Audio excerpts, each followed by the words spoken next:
그러면은 우리가 이분 아직 안 오셨는데 일단 뭐 시작을 하시겠습니다. 베르메르에서 130페이지 지난번에 베르메르 얘기하다가 이제 잠깐 멈췄죠. 베르메르 얘기 뭐 기본적인 그 사항은 얘기했고요, 그죠? 베르메르 우리가 지난번에 얘기했던 것처럼 이렇게 그죠? 앞에 어쨌든 오늘날 미술 시장에서 정말 최고가를 찍고 있는 뭐 작품이 나오질 않으니까요. 뭐 판매하러 한번 나왔다면 엄청난 거고 또 살 수 있는 사람이 빈쌀만 정도 돼야 사는 거지. 그러면 살 수 없는 빈쌀만 어쨌든 하나 뭐 가지고 있는 그런 겁니다. 어쨌든 이제 오늘 이제 위작 사건까지 말씀을 드리겠습니다. 그래서요 뭐 이제 지난번에 나왔던 뭐 이 그러니까 이 그림들에 대해서 물론 해석하기는 다들 나름이죠, 그죠? 해석하기는 나름인데 그런데 일단 그런 측면이 있어요. 여기 우리가 요거 앞에는 다 그때 봤었고요. 132페이지에 그죠? 132페이지 오른쪽 맨 위에 그 조그만 글씨 있잖아요. 132페이지 오른쪽 위에 그죠? 그래서 베르메르 부엌에서 일하는 하녀해서 베르메르의 그림은 인물을 대상으로 한 정물화 같다. 이게 참 정말 맞는 말이에요, 그죠? 정물화인데 정말 사람을 정물화처럼 그린 그죠? 그런 특징이 있다라는 걸 알 수 있겠습니다. 그래서 뭐 이것저것 해석을 뭐 다양하게 그 뒷사람들이 붙였죠. 물론 해석은 우리가 하기 나름이고요. 근데 요런 그림은 좀 진짜 의미가 있긴 있는 것 같아요. 요런 거는 뭐 나름 뒤에 이 배경으로 있는 그림이 뭔지 아시겠죠? 그죠? 그죠? 최후의 심판. 이 가운데, 그죠? 예수가 이렇게 딱 최후의 심판도 하고 있고, 밑에 사람들이, 그죠? 이쪽은 이제 천국, 이쪽은 지옥으로 떨어지는 사람들이 이렇게 돼서, 보통 이런 식으로 돼 있잖아요. 그림 구도가, 그죠? 최후의 심판이, 우리 그동안 많이 봐왔던 식으로, 봐왔던 그림 형태 항상 이런 거 아닙니까? 그죠? 베드로가 있고, 주변에 이제 사도들, 자기 그 제자들이 있고, 이제 이쪽에서 심판받고, 지옥 떨어지고, 오른쪽은 보통 지옥 이렇게 그리는데, 요 그림이 이제 그거를 의미하는 거 아니냐? 그렇게 이제 해석이 많이 됩니다. 물론 네덜란드가 그 당시 아주 지난번에도 말씀드렸던 것처럼 정말 네덜란드가 황금기를 달려가지고 돈이 넘쳐났는데요. 그래서 이런 식으로 진주 목걸이하고 금화, 이거 금화입니다. 금화들이 막 이렇게 있고 결국 이제 이 금 무게나 진주 무게를 재는 그런 조그만 저울 아니겠습니까? 그죠? 그 저울인데 여기 제가 쓴 것처럼 정작 저울의 접시 위에는 그죠? 이 접시는 아무것도 없습니다. 아무것도 딱 빛만 이렇게 딱 돼 있거든요. 빛만. 항상 이 베르메르 그림은 이제 왼쪽에서 창문에서 빛이 들어옵니다. 왼쪽 창문에서 빛이 들어와서 빛만 이렇게 딱 어리고 있는데, 그러니까 물음. 그래서 이제 그 미술 사가들이 이렇게 뭐 지어낸 이야기죠. 그래서 그녀는 그러면 뭘 재고 있는 거냐, 그죠? 위에다 뭐 금화를 얹어놓고 금 무게를 재는 것도 아닌데, 그래서 혹시 이게 영혼의 무게 아닐까? 영혼의 무게. 그러니까 실제로 지금 그 그리지 않은 장면, 이 뒤에 저 가린 장면, 그죠? 이 여성의 얼굴을 가린 그 장면에 거기에 이제 이 재는 게 나와요. 여기 제가 쓴 것처럼. 미카엘 대천사, 그죠? 대천사가, 성경에서는 미카엘 대천사가 사람들의 영혼의 그 무게를 재고서 딱 재보고서 너는 이쪽, 지옥, 그죠? 너는 천당, 이렇게 한다고 합니다. 그죠? 그러니까 이제 이게 그걸 딱 가렸다는 게, 여기 제가 쓴 것처럼, 그러니까 뒤에 있는 그림은 전형적인 최후의 심판 장면이고, 그죠? 예수 그리스도가 위에서 딱 심판을 하고 있고, 밑에 아래서 이제 대천사가 무게를 재고 있는 거고, 그죠? 이쪽에 지옥으로 떨어지는 사람들이고. 그러니까 이제 여인이 가리고 있는 부분에는 보통 미카엘 대천사가 사람들의 영혼을 달아보는 장면, 그죠? 가운데는 보통 그런 장면이 있는데 이 여인의 모습으로 가렸다는 것 자체가 이 대리인 아니냐 혹시 이게, 그죠? 이 여성이, 그죠? 이 여성이 지금 이 네덜란드 사람들 다 지금 돈에 눈이 뒤집혔죠, 그죠? 다. 그래서 뭐 그런 사람들의 영혼을 재는 그런 대리인처럼 그런 그 알레고리가 있는 거 아니냐라고 이제 해석을 하고 있습니다. 뭐 정확한 의미는 모르겠지만 어쨌든. 그런데 또 배를 보면은요, 임신 중이에요. 그 임신 맞죠, 그죠? 그죠? 임신 중이고. 물론 이 옷은 아주 고급인데, 지난번에도 말씀드린 것처럼 보통 그 성모 마리아의 옷을, 그죠? 이 울트라 마린으로, 제일 비싼 색깔이니까요. 그죠? 울트라 마린으로 칠한다 그랬습니다.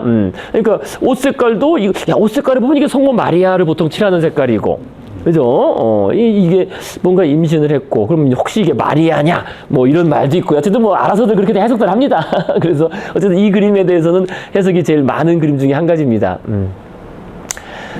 어쨌든 뭐 인물을 오셨습니까? 예, 인물을 대상으로 한 그런 정몰하다라는 얘기, 그런 얘기고요. 뭐 그림 하나하나 뭐 다 얘기할 건 없고, 그다음 뭐 이런 그림도 뭐 이런 그림은 좀 명확하죠, 그죠? 좀 명확합니다. 음악 수업이라고, 그래서 음악을 지금 그 당시에 말 그대로 여기 막대기를 딱 하나 짚고 있는 남자는 엄격한 음악 선생이고, 여성은 그러니까 신흥 부르주아 집안.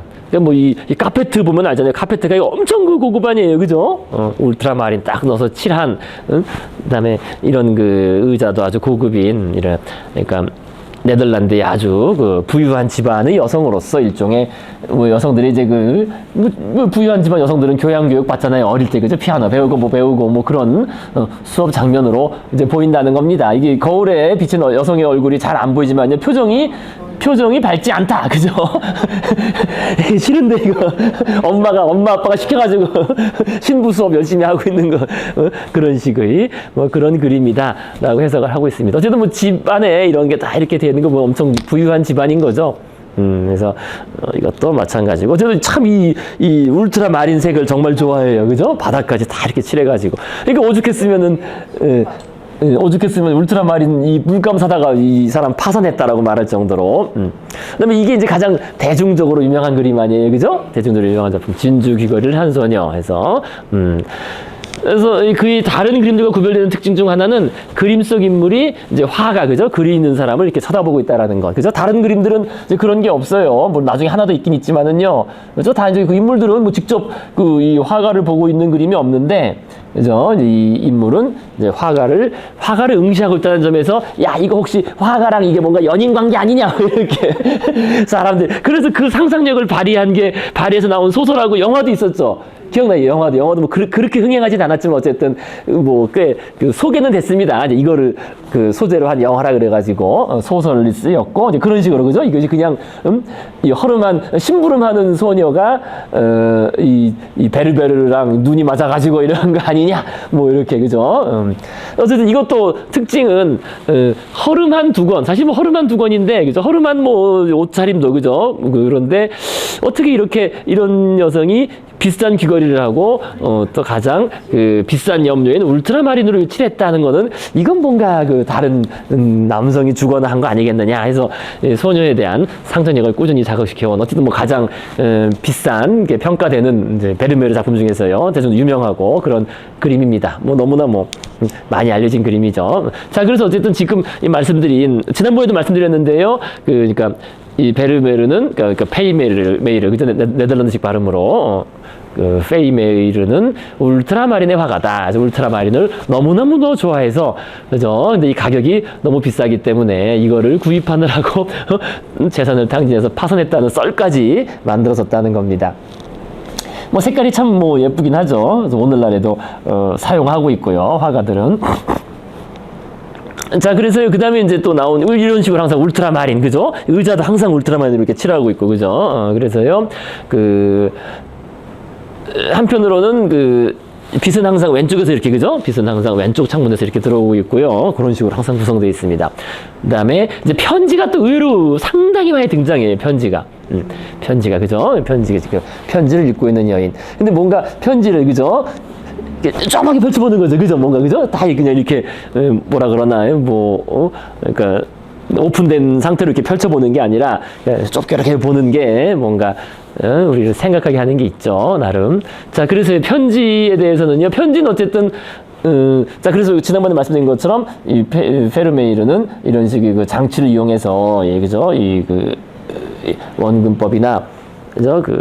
보다 묘사적인 정확성, 비례나 구성의 정확성을 기했다. 그죠? 카메라 옵스큐라. 그러니까 카메라의 전신인, 이걸 사용해서 그림을 그렸다. 근데 이 사람만 그런 게 아니라, 그 당시 화가들은 다 이거를 보조장치로, 그러니까 보조장치일 수밖에 없는 거죠. 실제로 이거 가지고 뭐 그림이 나오지 않잖아요. 그림 크기나 이런 게. 근데 그거를 보고 이제 가늠을 해보면서, 그림 전체를 보조해보는 그런 장치가 됐고요.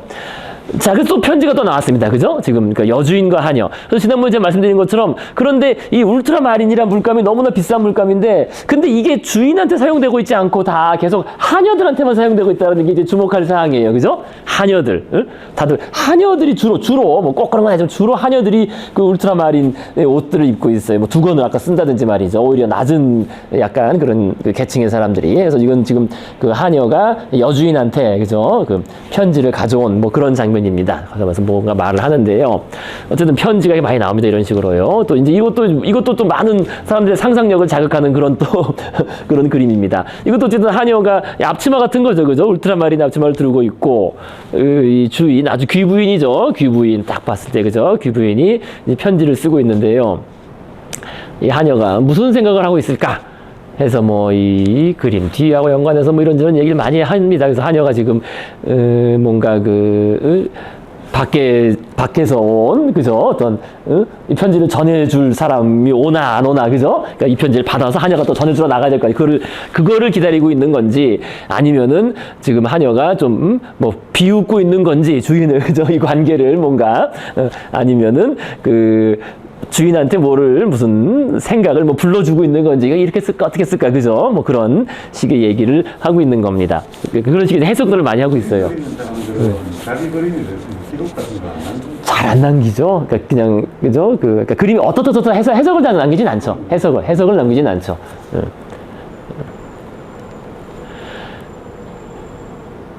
자, 그래서 어쨌든 묘한 하녀의 표정과 또 편지를 매개로 하고 있고요. 근데 이 편지라는 게 이 바닥에 좀 떨어져 있잖아요. 그죠? 이런 거, 그죠?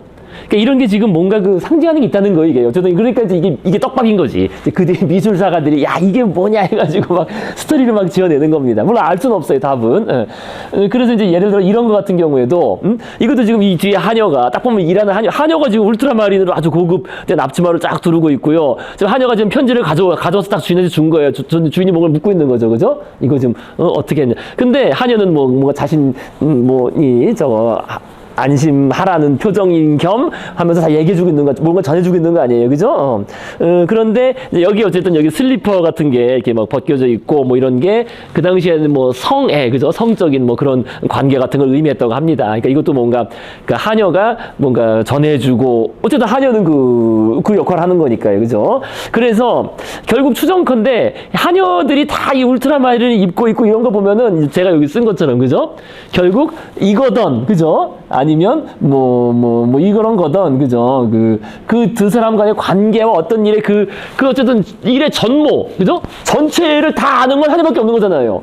그죠? 하냐는 또 저쪽 사람 만나서, 그죠? 그 남자를 만나서 또 무슨 얘기 듣고 또 편지야 뭐 자기가 볼 수 있는 거니까, 그죠? 이 오고. 그러니까 자기는 어쨌든 중간에 껴가지고 사실 양쪽을 다 아는 거지. 그죠? 그러니까 전할 말이 있고 전하지 또 않을 말이 있는 것도 있잖아요. 그죠? 그런 여러 가지 일이 있는데 그거를 결국 그렇다는 거지. 그래서 결국에는 그 트루스를 알고 있는 사람은 하녀뿐이고 그래서 하녀가 가장 중심 인물이다. 결국 그래서 울트라마린을 다 거기 쓴 거 아니냐라는 그런 식의 우리가 해석을 좀 해볼 수 있습니다. 사실 그래요. 이 부분 맞긴 맞아요. 그죠? 다 알고 있는 거는 그 당시로 따지면 하녀밖에 없는 거잖아요. 그죠? 이 그림은 지금 사각형이 문으로 보이는 겁니까? 그죠? 이게 뭔가 문에서 이렇게 이제 안을 들여다보는 거죠. 그죠? 문 밖에서. 빛은 또 저쪽에서 이렇게 비치고 있고, 왼쪽에서. 자, 그래서 어쨌든 편지와 하녀, 울트라마린 뭐 그런 관계에서 어쨌든 이렇게 다 떡밥이 돼가지고 무엇을 의미하는지 아주 미술사가들이 항상 계속 얘기하고 있습니다. 아직까지도요. 그 다음에 이런 것들이 그 당시, 그죠? 이거는 뭐 전형적인 그 당시 과학의 발전, 그죠? 지리학자, 천문학자, 그죠? 뭐 그런 것까지 또 그렸고요. 그 다음에 이것도 뭐 신앙의 알레고리라서 이것도 뭐 해석은 뭐 다양합니다. 다양한데요. 어쨌든 여기 밑에 뱀이 있고, 뱀이 있죠. 그죠? 뱀이 뭐 돌 같은 게 깔려 있잖아요. 그죠? 그죠? 뱀이죠, 뱀. 그죠? 그래서 뱀이 깔려 있고 이런 원죄 그다음에 그런 해석들이 있습니다. 그래서 여기 달려 있는 그저 동그란 그죠 이런 것도 뭐라 그러고 하는데요. 근데 요거는 아마 이게 지금 여기 예수 십자가의 그 예수상 있잖아요. 그러니까 요거는 카톨릭 쪽에서 주문을 받아서 그린 그림 같다라는 그런 썰까지는 얘기가 되고 있습니다. 왜냐면 네덜란드는 기본적으로 개신교인데 그죠? 근데 이제 아마 카톨릭 쪽에서 주문을 해가지고 그린 것 같다라는 그런 얘기가 있습니다. 그 다음에 이런 것 또 어쨌든 이 그림도 예외적으로 여성이 이제 화가를 딱 보고 있는 겁니다. 그죠? 그래서 뒤에 이제 큐피드가 있고, 그걸 보면은, 야, 이것도 뭔가 이 화가와의 관계가, 그죠? 뭐 그런 거 아니냐라는 또 해석을 또 하고 있고요. 뭔가 그림 안에 그림 많네요.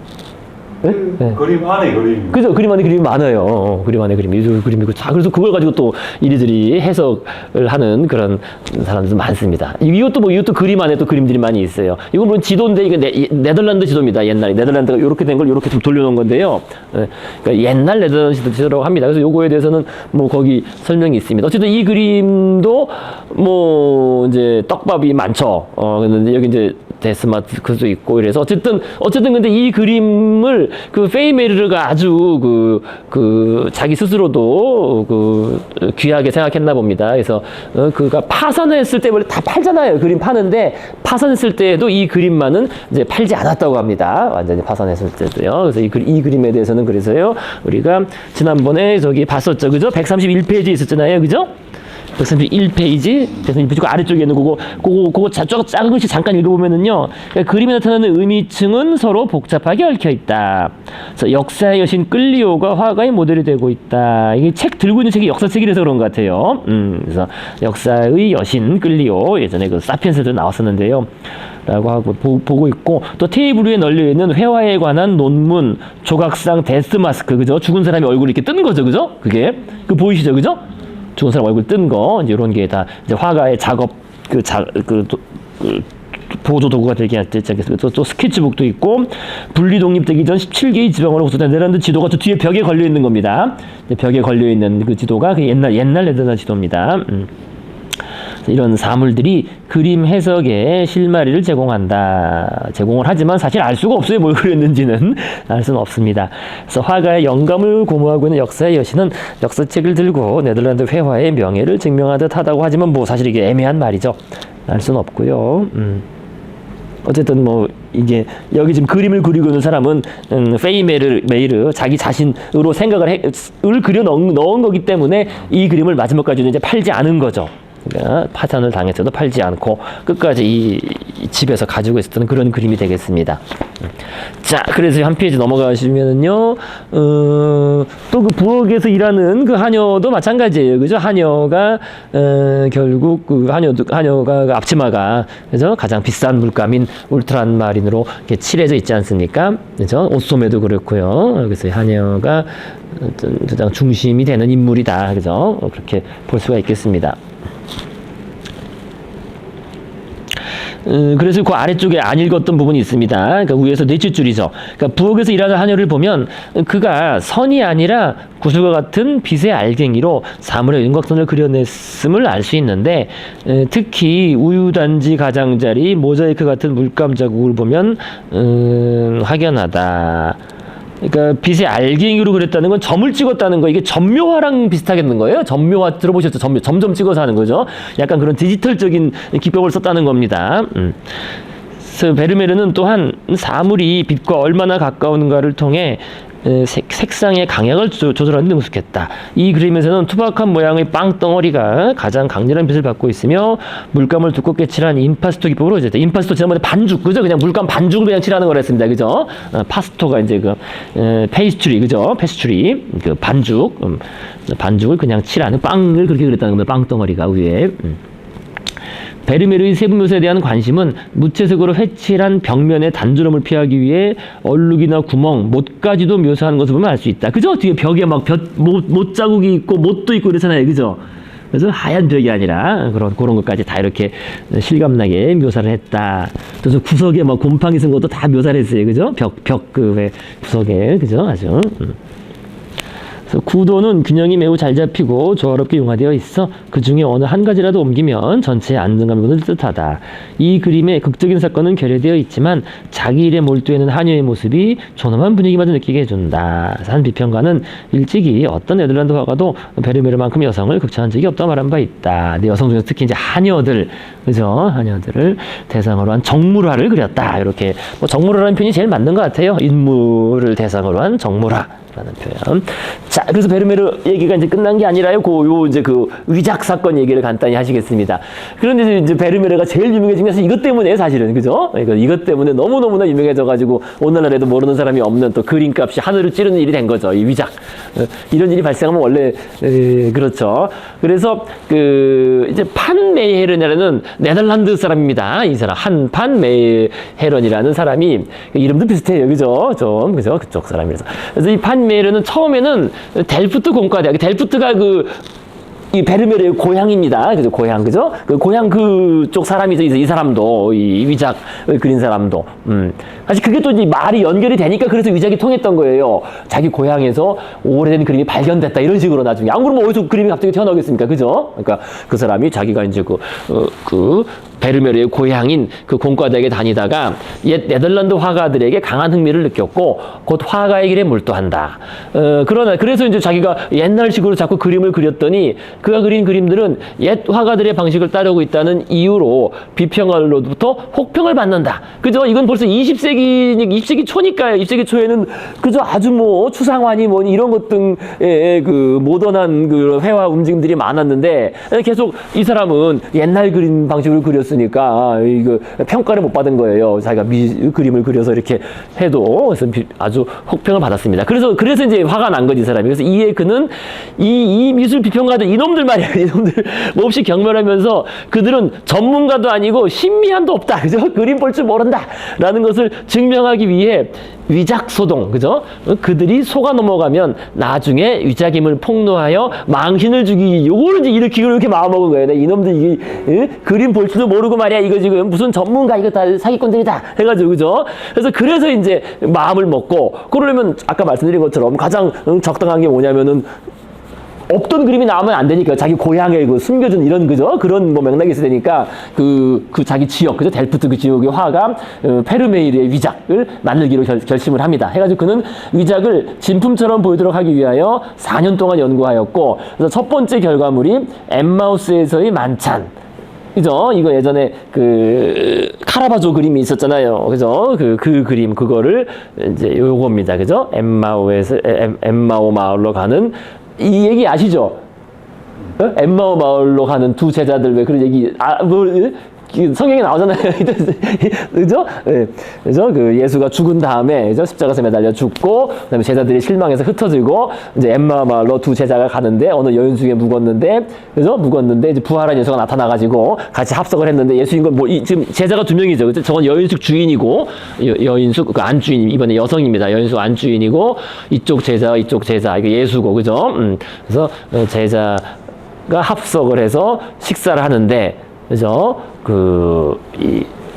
처음에는 몰랐다가 이 음식을 축복하는, 그죠? 축복하는 모양을 보고 이 죽은 예수인 걸 이제 알았다는 거 아니에요. 그죠? 제자 둘이서 그걸 알고 깜짝 놀래가지고, 그죠? 예수님께서 부활하셨다 하는 그 유명한 그 장면을 그린 그림입니다. 근데 좀 허접하긴 하죠. 그죠? 근데 어쨌든 이런 식으로 이제 이게 그 작품이에요. 딱 그려가지고 이거를 그려서 이 그림도 지금 엄청 비싸겠죠, 그죠? 그래서 위작이지만 엄청 비쌉니다. 그래서 파인 메이러는 당시 대표적인 페르메이르 전문가인 브래디 위스 박사에게 이 그림을 보여주었고, 박사는 야, 이게 진품이다, 그죠? 페르메이르 진품이 발견됐다 해가지고 감정하였으며, 그래서 네덜란드 예술협회는 현재 가치로 정확한 액수는 모르겠습니다. 그 당시 또 가치가 달라서 해서 수백만 달러를 지불하고 이 그림을 사들인 거죠. 야, 진품이 발견됐다 해가지고 이 박사가 진품 감정을 내렸으니까, 야, 이거 어디서 새로 발견된 페르메이르 그림이다 해가지고 예술협회에서 그걸 사들였는데, 이제 위작인 걸 모르고 이제 사들인 거죠. 근데 이제 그래서 이제 이거를 아까 말한 것처럼 하려면은 그렇게 해야 될 거 아니겠어요? 그죠? 야, 니들 다, 그죠? 위작이면 폭로해가지고 망신을 줘야 되는데, 그게 아니라 이제 돈을 벌었으니까, 돈이 보통 돈이 아니잖아요. 그죠? 정말 큰 돈을 만지게 되자 판 메이러는 처음의 목적을 버리고 돈을 벌기 위해 이제 계속 이제 위작을 계속 만들게 됩니다. 그래서 야, 이 돈 엄청난 돈이 되니까, 그죠? 그래서 이제 1930년에 이제 하나 그리고요, 성공을 한 덕분에 그 뒤에 계속 페르메이르의 위작 6점을 더 만듭니다. 쓰면서 만들고 이거 말고도 또 다른 작가의 작품도 한 두 개 정도 더 그려요. 그래서 다 8개를 결국 속아 넘어가게 만듭니다. 진품으로 이제 속아 넘어가게 만듭니다. 그런데 아시다시피 2차 세계대전과 나치 점령기였지만 미술품 거래는 계속 이루어졌고 또 이 나치들이 또 예술을 좋아했죠. 그죠? 히틀러도 그렇고 여기 히틀러도 음악 뭐 좋아했고 미술 이런 거 엄청 좋아하고 그런 거 다 훔쳐가고 했습니다. 그죠? 예, 그죠? 그래서 어쨌든 미술품 거래는 계속 이루어졌고 네덜란드는 당연히 그 나치 치하에 나치가 제일 빨리 점령한 곳이잖아요. 그래서 이제 그가 그린 위작, 이 가늠한 여인과 그리스도, 이것도 이제 성경에 그런 장면이 있잖아요, 그죠? 이 가늠한 여인이 이제 그리스도가 이렇게 하는 그런 장면, 요 그림이 여러 손을 거쳐서 헤르만 괴링, 당시 나치 2인자, 그다음에 그 독일 공군 참모총장의 수중에 들어가게 됐습니다. 그래서 결국 이제 그리고 전쟁이 끝났죠, 그죠? 그리고 전쟁이 끝난 다음에 결국 전쟁 끝난 다음에 연합군에 의해서 발견된 거죠, 괴링, 그죠? 그 창고에서 발견돼서 근데 이 그림이 어떻게 여기까지 왔느냐, 그죠? 네덜란드의 그림이 그걸 결국 조사한 결과 이제 판 메이헤른이 이렇게 해서 결국에 거기 시작돼서 넘어왔다 해가지고 판 메이헤른 이 사람은 이제 반역죄죠, 그죠? 국보급 그림을 나치에게 넘겼다는 이유로 체포되어 재판이 진행되었습니다. 뭐 물론 이거는 뭐 이런 재판들이 많이 진행되죠, 그죠? 왜 전쟁 끝난 다음에 그죠? 이 전쟁 부역자들 뭐 배신자들 그죠? 그런 재판이 벌어집니다. 근데 이것도 웃긴 게 이제 이 괴링이 그림값으로 지불한 돈도 모두 위조지폐였다고 합니다. 그러니까 네덜란드 위조지폐였던 거죠, 그죠? 네덜란드 화폐였는데 네덜란드 나치가 찍은 네덜란드 위조지폐. 아주 뭐 다 그렇다. 그래서 결국 이제 이런 사건이 재판을 받게 되니까 이 사람이 이제 판 메이헤른인데 이 사람은 나치 협력주에서 벗어나기 위해 이 그림이 사실은 자신이 그린 위작이라고 밝힌다. 이게 아니었으면 밝혀질 일이 없었는데 이것 때문에 밝혀진 거예요. 야, 나는 이게 아니다. 나는 잘못한 게 없다 해서. 그래서 아무도 그의 말을 믿지 않자 그는 자신이 직접 공개적으로 위작을 그려보겠다고 제안한다. 그래서 이렇게 하여 이제 가택연금 상태에서 그린 이게 이제 마지막 작품, 마지막으로 내가 이렇게 실제로 그려본 겁니다. 똑같이 그죠? 그린 마지막 작품이 성전에서 설교하는 젊은 예수. 지금 그래서 예수님이 성전에서 이렇게 그죠? 그래서 여기 완성된 그림인데요. 성전에서 옆에 사람들 놓고 책을 놓으면서 이제 설교하고 젊은 예수잖아요, 그죠? 젊은 예수가 설교하는 이 그림을 딱 그려가지고 야, 얘가 진짜 위작을 그린 거구나.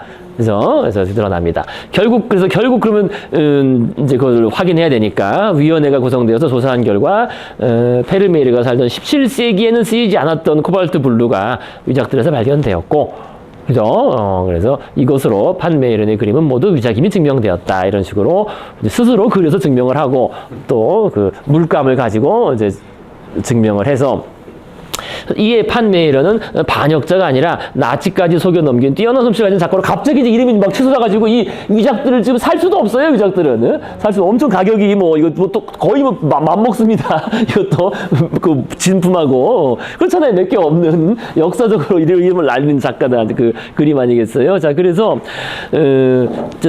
어쨌든 뭐, 나치 협력죄가 아니라 미술품 위조 혐의 정도로 그냥 2년형을 선고받았으나 나이가 돼서 일찍 죽었습니다. 그때 죽었는데 이 사람입니다.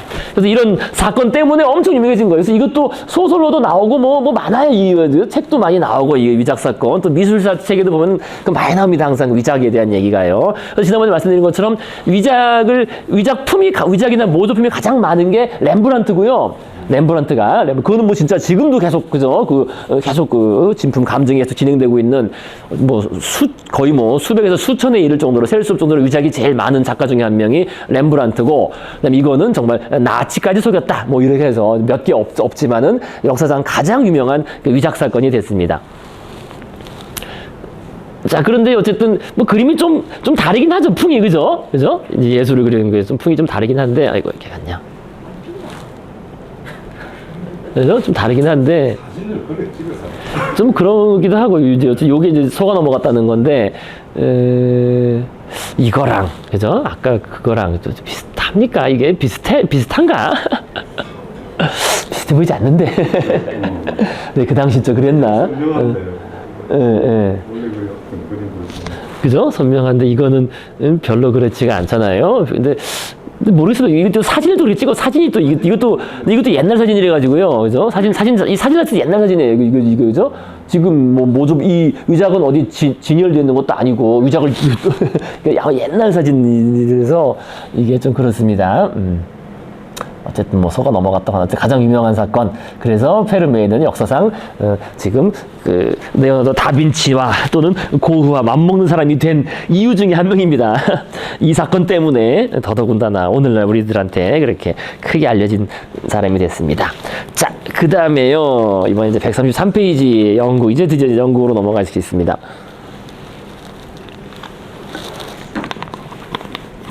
지금 네덜란드는 지금 딱 네덜란드의 대표적인 거장 3명을 네덜란드라고 다 포함을 해야 되려나? 루벤스, 그죠? 루벤스, 렘브란트, 그 다음에 이제 페르메이르, 이렇게 3명을 꼽을 수 있겠습니다. 뭐 그 외에도 많은 사람이 있긴 있었지만은요.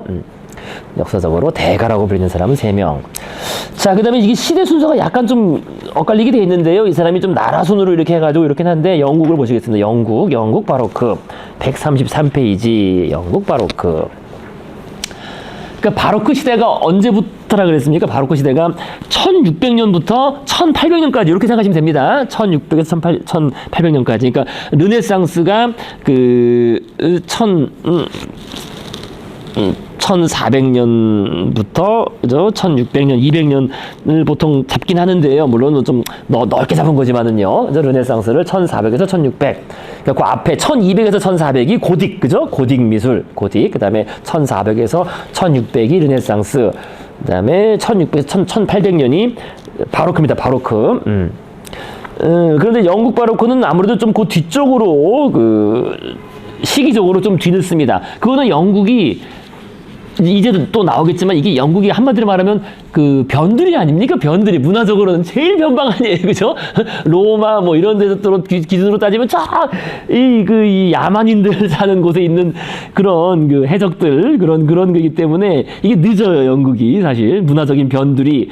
그다음에 이따가 보시겠지만 변두리 그런 현상도 그대로 나타나고요. 자, 영국 바로크. 그래서 17세기 영국은 17세기니까 이제 1600년부터죠, 그죠? 1600 몇 년부터, 요때부터 영국은 혁명의 세기로서 찰스 1세는 국왕이었음에도 반역죄로 처형당했고, 크로멜이 교회 미술을 금지했으며, 의회파들이 정권을 잡았던 시기였다. 그죠? 지난번에 나왔었죠, 그죠? 찰스 1세.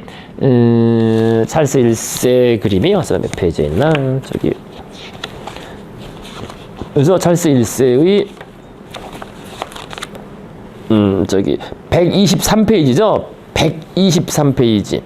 그죠? 123페이지에 찰스 1세의 그림이 있습니다. 그죠? 사냥 중인 찰스 1세. 그래서 이거를 그린 화가는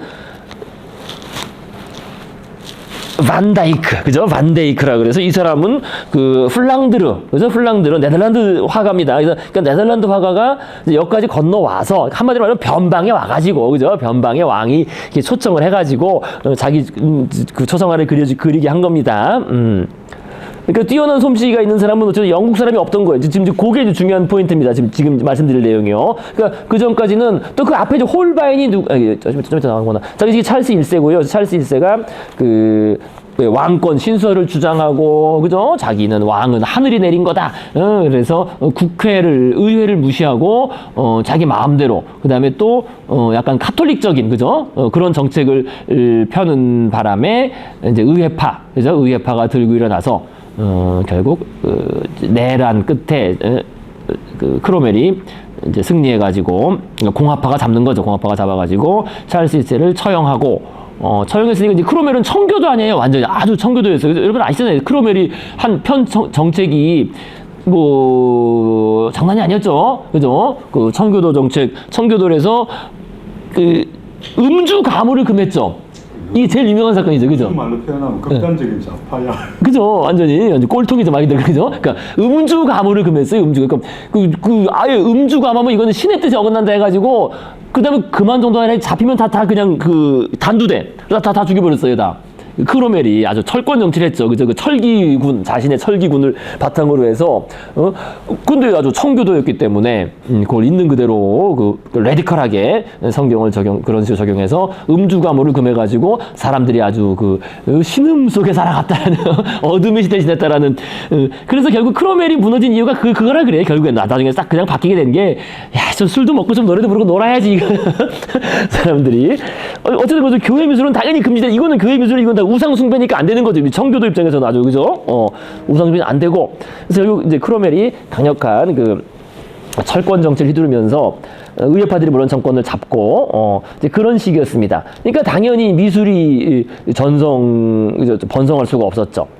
자, 그다음 17세기 영국 문학은 셰익스피어, 밀턴에 의해 전성기를 맞았지만 미술은 훨씬 그에 미치지 못했다. 그래서 셰익스피어, 밀턴 이것은 다 헨리 8세 때부터 좀 부흥 정책을 펴서 요렇게 됐습니다. 근데 이것도 이제 문제였죠. 자, 그래서 크로멜 치하에서는요. 그래서 청교도 교회에서 종교 미술은 금지되어 있었고, 신화를 소재로 한 그림은 영국인들의 취향에 맞지 않았기 때문에 영국 미술은 거의 초상화, 그러니까 말이 초상화지, 초상화는 이 당시에 첫 번째 초상화의 가치는 기록적인 가치입니다. 그죠? 자신의 얼굴을 이제 기록하고 이렇게 남긴, 오늘날 증명사진이나 이런 거, 가족 사진 찍듯이 그런 가치 있는 정도의 초상화밖에 없었다는 거예요, 영국 미술은.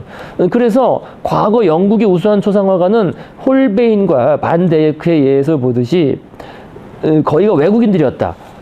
그러니까 그렇잖아도 이 변방이라서, 그죠? 영국은 변방이라서 뛰어난 예술가도 없고 뭐 그런데 그런 전통이 없으니까요. 그러니까 이제 외국에서, 그죠? 홀바인은 독일 사람이고, 그죠? 독일 출신이고 해서 홀바인이 그걸 그렸잖아요.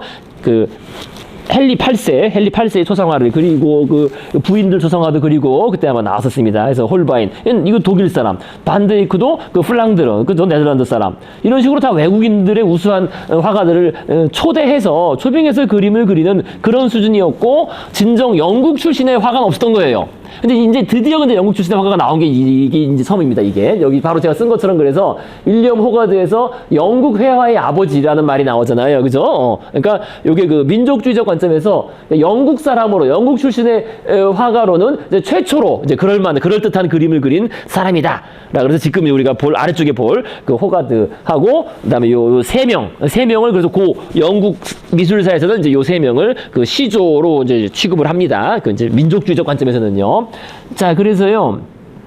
그렇게 그동안은 외국인들이 넘어와서 그렸지만은 여기 쓴 것처럼 17세기에는 최초로 영국 출신의 3명의 중요한 화가가 배출되었는데, 호가스, 그다음에 게인즈버러, 레이놀즈가 그들이다. 이 3명이 이제 아주 중요합니다. 그래서 영국 미술사에서는요.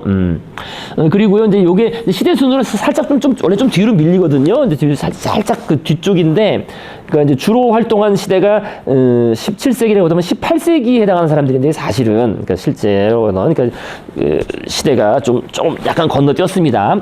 이제 나라 순으로 하는 바람에요. 자, 그래서요, 이제 영국 출신의 작가, 첫 번째는 호가스, 사회 비평가로서의 화가. 요게 이제 아주 또 전혀 다른 거죠. 이제까지랑은 다르죠. 사회 비평가, 사회 비평, 사회 비판 하는 사람. 그래서 나의 그림의 주제는 나는 그림의 주제를 극작가처럼 다루려고 노력한다. 나의 회화는 나의 무대이다라고 화가이자 판화가인 윌리엄 호가스는 말했다. 그래서 동시대의 풍자 작가인 필딩과 스위프트 영향을 받은, 스위프트가 걸리버 여행기 아니에요, 그죠? 걸리버 여행기로 이제 그 시대를 풍자했잖아요. 그래서 그 영향을 받은 호가스는 풍자화, 코믹 스트립이라는 새로운 장르를 개척했는데, 이 코믹 스트립이라는 게 그냥 우리 왜 만화에 뭐라 그럽니까? 딱 네 개로 나눠지면 그걸 뭐라 그러죠? 사면 만화? 무슨 컵이라 그러잖아요, 그죠? 딱 옛날 신문에 딱 나오는 것처럼, 신문에, 그죠? 고바오 같은 거 딱 이렇게 돼가지고 딱딱 네 면에서, 그죠? 어떻게 해서 이런 식으로 풍자하는 그런 신문 만화들 많이 있잖아요, 그죠? 사실 그거의 원조라고 보시면 됩니다, 이 사람이. 이런 식으로 풍자화를 그렸다는 겁니다. 그래서 코믹 스트립이 저런 건데요. 4개 또는 6칸 이렇게, 그죠? 4칸, 6칸 그림으로 어떤 상황을 비꼬거나, 그죠? 풍자하는.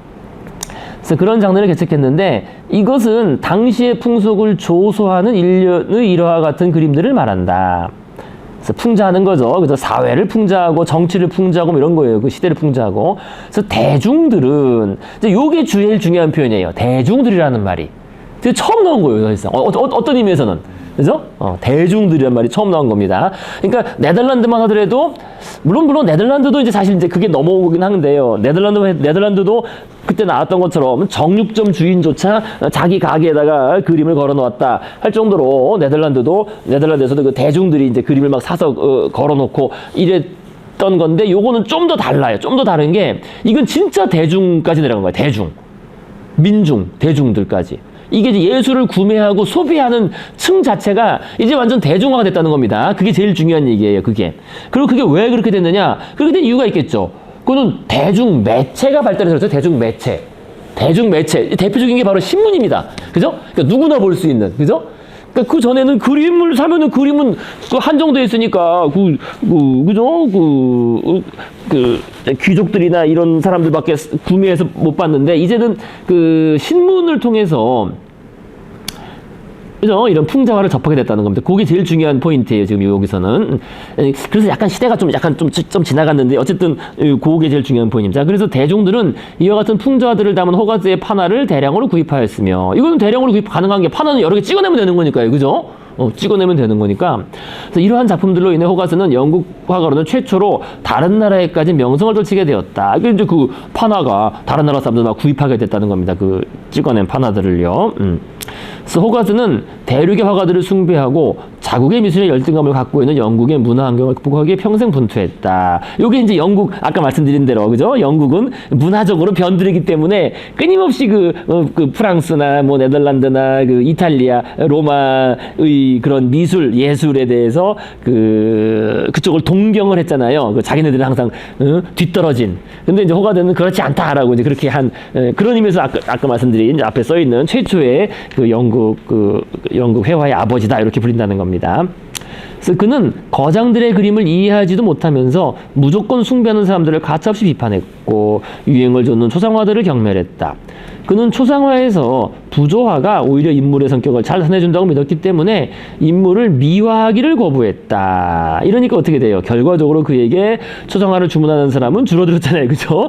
예쁘게 그려주지 않으니까. 그래서 결국 그는 자신의 고유한 장르인 풍자 판화를 개척하지 않을 수 없었다. 이게 아까 말씀드린 게 중요한 얘기입니다. 그러니까 극소수 후원자나 구매자 어쨌든 자기가 사는 거, 자기 초상화는 자기가 사는 거잖아요. 근데 그런 사람을 대상으로 한 그림이 아니라 그러니까 대중들에게 직접적인 호소력을 가지려면 어떻게 돼야 돼요?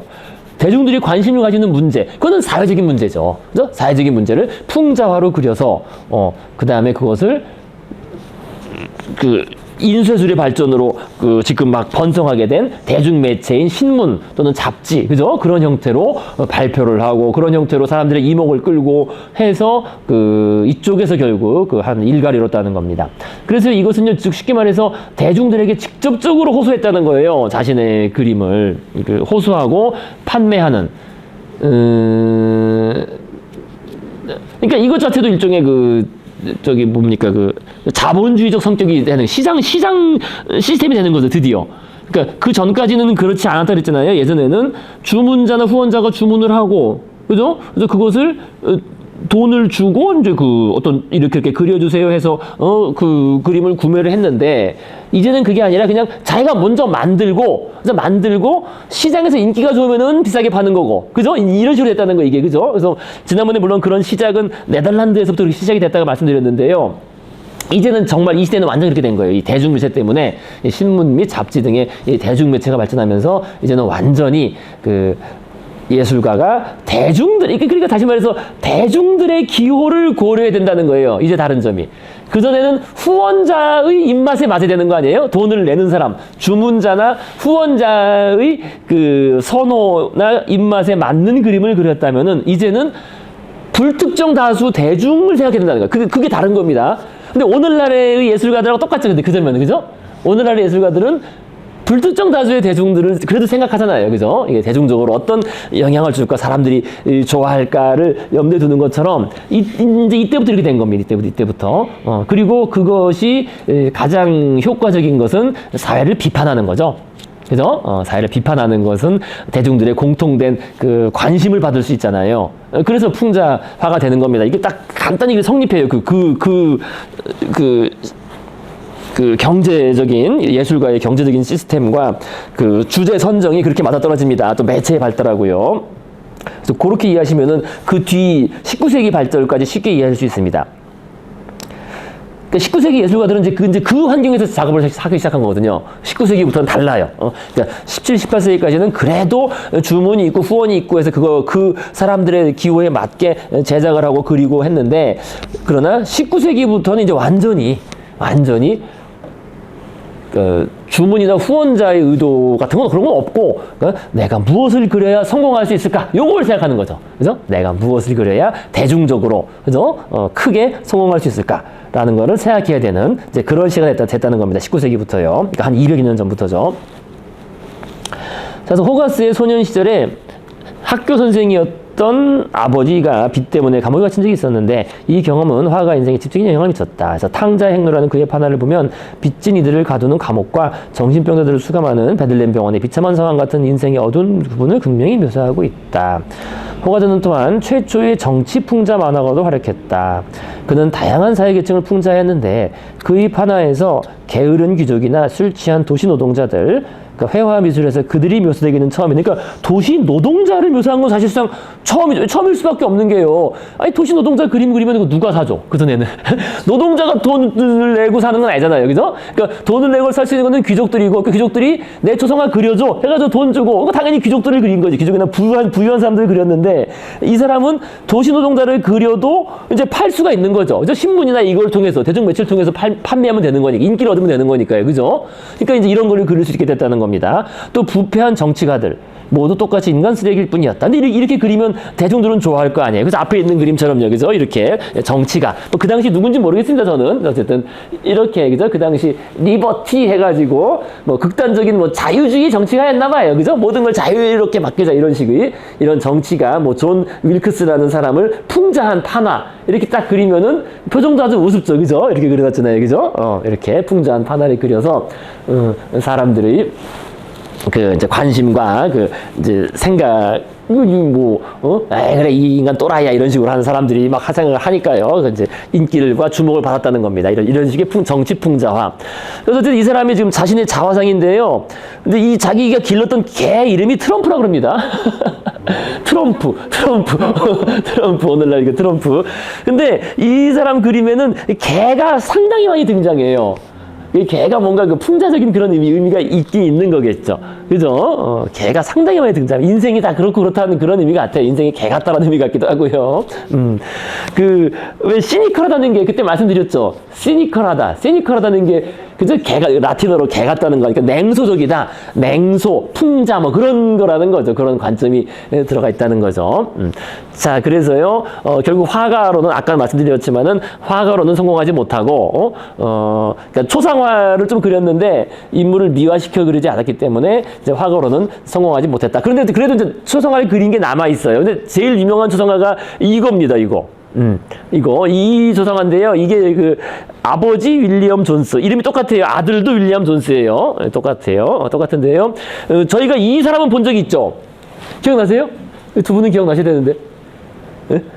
아들 윌리엄 존스. 판사로서 인도에 부임해서, 인도학에 빠져가지고, 인도 유럽 어족이라는 가설을 최초로 제시한, 사피엔스 기억나세요? 제국주의와 이 과학이 함께 간다 이러면서 영국 제국주의가 인도를 식민지로 만들고, 근데 이 제국주의자들은 이 경제 정치적인 착취도 했지만 그거보다는 먼저, 그죠? 문화적인, 그죠? 그러니까 인도 사람들도 모르는 인도를 자기들이 막 연구했다는 거 아니겠습니까? 그래서 우리가 사피엔스 할 때 나왔던 그 사람입니다. 그래서 이 사람이 인도 유럽 어족이라는, 오늘날 이거 다 이제, 그죠? 오늘날 보편화된 이 가설을 최초로 제시한 아주 인도학의, 아시아의 유명한 사람인데요. 이 사람의 아버지도 유명해요. 이 사람의 아버지가 이제 윌리엄 존스고, 이 파이라는 기호를 처음으로 사용한 또 뉴턴하고도 다 친구였던 그런 사람입니다. 그래서 그 당시 유명한 수학자였다고 합니다. 자, 그래서요, 이 아버지의 초상화는 이 호가드가 그리고, 그 다음에 이 아버지 아들의 초상화는 좀 이따 나올 레이놀즈가 또 그렸습니다. 이런 식으로 그 유명인들을 이렇게. 어쨌든 이 사람도 유명인이니까 자기가 그림을 그려달라고 이렇게 맡겼겠죠. 그래서 이렇게 남아있는 그런 유명한 그림입니다. 자, 그 다음에요. 이 얘기는 잠시 있다 하고요. 요 정도만 보고 잠깐 쉬시겠습니다. 그래서 이렇게, 그죠? 이렇게 판화식으로 그러니까 이제 사회 비판이라는 게 꼭 정치인만 비판하는 게 아니라, 그죠? 어떤 도덕적인 비판도 들어가는 거예요. 이런 인생의 인간 쓰레기들 말이야. 이렇게 술 처먹고, 그죠? 그죠? 진 레인, 그죠? 이게 이른바 진 마시는. 근데 이거는 실제 골목 이름이더라고요. 좀 몰랐는데. 진 레인이라고 있더라고요. 그 영국에. 영국에. 싼 임금 주면서 사람들을 부려먹어야 되잖아요. 제일 싼 술이거든요. 맞아요. 진이 제일 싼 술이죠. 그리고 이제 사람들이 밤에 이제 먹고 자고 아침에 나가서 일하고, 그죠? 그래서 월급 돈 주면 몇 페니 주면 그거 가지고 술 먹고. 이쪽은 이제 맥주 거리, 비어 스트리트 해서 맥주 먹고 막 이렇게 흥청망청 뭐 이런, 그죠? 뭐 이런 걸 그리고 또, 그죠? 이쪽은 술 먹고 완전 불황아들 막 애 막 떨어지고 난리 나는데 이렇게, 그죠? 뭐 톱을 뭐 썰고 있어, 뭐, 그죠? 뭐 어쨌든 이런 식의 이런 풍자화라는 건데 그 당시 풍습을 풍자하는 이것도 다 판화 아니겠습니까? 판화, 그죠? 다 동판화로 해서 이런 식으로 해서 이제 아주 인기를 끌었다는. 조판은 많이 됩니다. 아, 그래요? 영국 술, 진, 그죠? 진이라는 게. 우리는 진뱀 이러면은 한국 사람들은 좀 양주다 해가지고 좀 비싼 술이 아니라 사실 양주가 비싼 술이 아니라 우리나라 소주보다도 더 못한 술일 수 있죠, 사실은. 최하급. 잠깐 쉬었다 가시겠습니다. 일종의 그래서 부지런히 보시면요, 133페이지 맨 밑에서 둘째 줄, 호가스의 결혼 풍속도를 보면 신흥부유층의 신부와 방탕한 귀족 자제의 중매 결혼이 묘사되어 있는데, 이 결혼에서 전자는 사회적 지위 상승을, 그러니까 돈만 있는데 이제 가문이 없다는 거죠. 그래서 결혼을 해가지고 가문, 그죠? 이제 백작 집안하고 결혼하는 거예요. 그다음에 후자는 이제 134페이지로 가셔서요. 탕진한 재산을, 그죠? 그러니까 귀족 가문인데 돈이 없잖아요. 다 탕진해가지고. 그래서 그 탕진한 재산을 만회하려는 계산이 숨어 있다. 이런 식의 이제 결혼들을 많이 했겠죠. 그죠? 우리도 예전에 왜 돈 많은 사람 뭐 양반하고 뭐 결혼하고 뭐 그런 식으로, 그죠? 족보를 사고 그러지. 그래서 족보를 사는 그런 결혼인 거죠. 그래서 이것은 호가스의 친구인 풍자 작가 헨리 필딩의 소설 톰 존스에 있는 결혼으로 그녀의 재산을 빼앗자는 문구를 떠올리게 한다. 그래서 타협하지 않는 정직함과 유머러스함이 호가스 미술의 특징으로 그는 라파엘로 같은 그림의 작가가 되느니 범죄자의 행로를 그리러 돌아다니겠다고 말한 적이 있다. 근데 물론 이것은 이제 시대가 바뀌어서 이런 겁니다. 시대가 바뀌어서 이런 것이고요. 자, 그래서 저 위에 있는 그림, 호가스 결혼 풍속도 중에 아침 장면이라는 그런 장면입니다. 그래서 왼쪽에 보시면요, 호가스는 영국 사회를 조소한 풍자화가로 유명하다. 호가스는 이 작품 속에서 이야기를 전개해 나가기 위하여 수많은 소품들을 사용하고 있다. 그래서 아침 장면을 보면 신부는 돈 많은 아버지가 지참금으로 산 멋진 신랑을 힐끔힐끔 쳐다보고 있는 반면 방탕한 귀족 출신의 신랑은 지치고 어두운 표정이다. 그의 손목시계는 12시가 넘었는데 마루 위에 어지러진 카드와 뒤집어진 의자, 부러진 칼을 보면 밤새 파티를 벌이느라 잠을 자지 못했음을 알 수 있다. 귀족의 호주머니에 있는 레이스 모자는 혼의 정사를 암시하고 있다. 그래서 개가 지금, 그죠? 거기 또 개가 나오잖아요. 그 맨 끝에 개가 그 귀족 주머니에서, 그죠? 어떤 뭐 여성 속옷을 막 꺼내고 있는 그런 장면입니다. 자, 그래서요, 뭐 이제 그 당시 이제 이런 식의 왜 이게 그 경제 시스템이 바뀌면서 자본주의로 완전히 바뀌면서 막 졸부가 탄생하고, 그죠? 기존의 귀족들이 몰락하고, 이제 그런 시대상에서 이런 결혼 풍습이 나왔다는 거예요. 이런 결혼 풍습이. 그래서 그런 거를 또 풍자하는 화가입니다. 자, 그래서요, 호가드. 여기 이제 요게 이건 뭐 그렇게 뭐 1, 2, 3, 4, 5, 6 전체 6개의 그림으로 되어 있는데, 뭐 그림 내용은 뻔하고 해서 한 가지만 가져왔습니다. 그래서 지금 여기 이제 첫 번째, 그죠? 결혼 합의 해가지고 지금 이게 신부 아버지고, 여기 이제 신랑 아버지입니다. 그래서 신랑 아버지가 지금 딱 밑에 뭐 가리고 있죠? 손가락으로, 그죠? 손가락으로. 나 이런 사람이야. 해가지고 이 정보광 윌리엄으로부터 자기 씨가 쫙 이 가게도 이 트리가 이게 우리 우리 족보를 딱 가르쳐 이런 식으로 풍자한 겁니다, 그죠? 그러니까 나는 정보광 윌리엄 때 딱에 와가지고 그 누구의 자손에 이렇게 해서 온 그 사람이다라고 이렇게 그죠? 이 가게 족보가 이렇게 나무처럼 돼 있습니다, 그죠? 그래서 손가락을 가리키는 거야. 나 이런 사람이야라고 다 가리키고 있는 거고 이제 여기 이제 돈 많은 이 신부입니다. 신부 아버지는 딱 보면서 그래요 하고 이제 중매장이들이 가운데서 중매를 서고 있는 거고요. 여기 이제 신부가 여기 결혼 반지를 저기 이 손수건에 결혼 반지가 지금 끼어 있는 거고요. 그다음에 여기 신랑은 뭐 관심이 없는데 근데 여기서 특이한 점은요. 이 신랑 이 목에 검은 반점이 있습니다. 그죠? 그죠? 그다음에 여기 그림에도 신랑 목에 검은 반점이 있죠. 그죠? 이게 매독의 독이라요. 그래요. 매독. 그러니까 지금 이 젊은 이 귀족은 그냥 뭐 난동 부리고 온갖 그죠 그 방탕하게 사는 거죠 해가지고 어디서 성병 걸려가지고 매독이 올라온 겁니다. 이게요 이게 이 검은 반점이 매독의 그거라고 이렇게 이제 아예 딱 사람들이 볼 수 있게 풍자적으로 그려놓은 거죠. 그죠? 그래서 뭐, 이 뒤에 스토리는 뭐 뻔하지 이러다가 뭐, 이 백작은 뭐 죽고 백작을 물려받았는데 또 둘이 또, 여자도 여자 나름대로 이제 나중에 바람나고 또 뭐, 그죠? 신랑은 신랑 나름대로 바람나고 뭐 그러다가 뭐 신랑 죽고 뭐 그런 얘기입니다. 또 신부도 나중에 죽고 뭐 그런 뭐 뒤 스토리는 뭐 뻔한 그런 뭐 막장 드라마식의 그런 장면 6개를 구성했습니다. 어쨌든 그 당시 풍습이 이런 게 있었다. 몰락한 귀족과 신흥 졸부들의 이런 우스운 그런 자, 그래서요, 지금, 우리가 미술사 쪽으로 볼 때 이 호가드가 이제 리얼리즘 계열의 선구자가 됩니다. 19세기에 이제 리얼리즘이 나오는데요, 19세기에.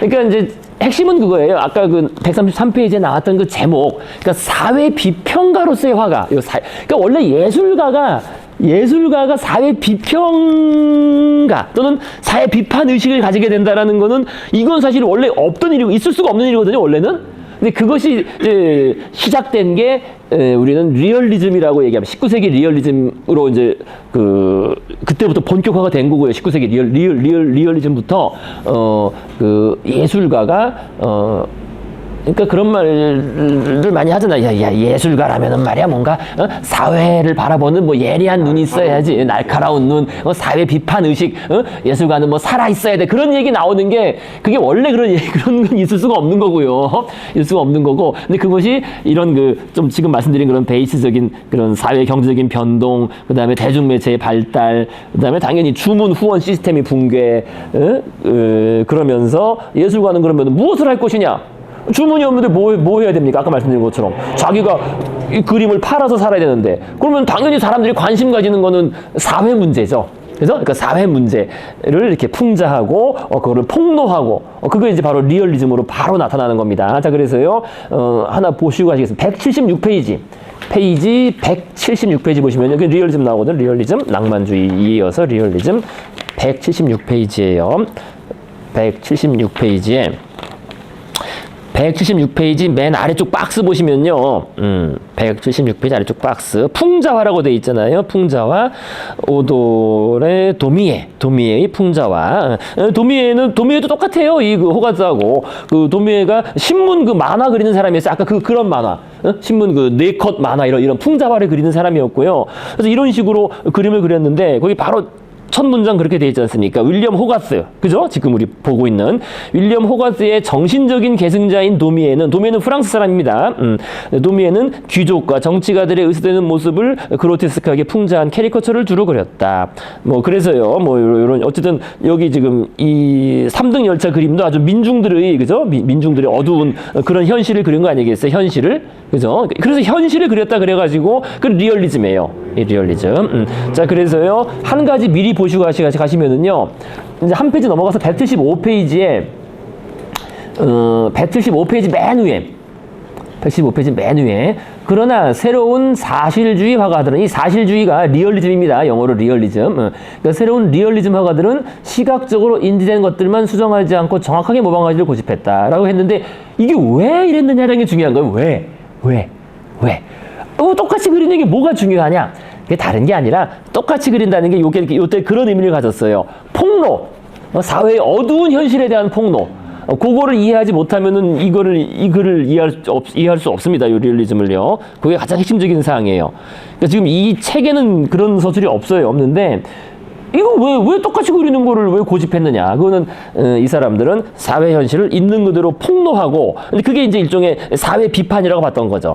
특히 이제 이게 왜 폭로가 중요하냐면은요, 이 사회 시스템이 바뀌었잖아요. 그러니까 한마디로 말하면 자본주의 시스템으로 그래서 자본주의 산업사회로 바뀐 이 사회의 어두운 현실을 있는 그대로 리얼리스틱하게 폭로하고, 폭로함을 통해서 비판한다라는 이제 그런 개념입니다. 그런 개념. 또 비판하기도 하고 또 한편으로는 비꼬아서 풍자하기도 하고.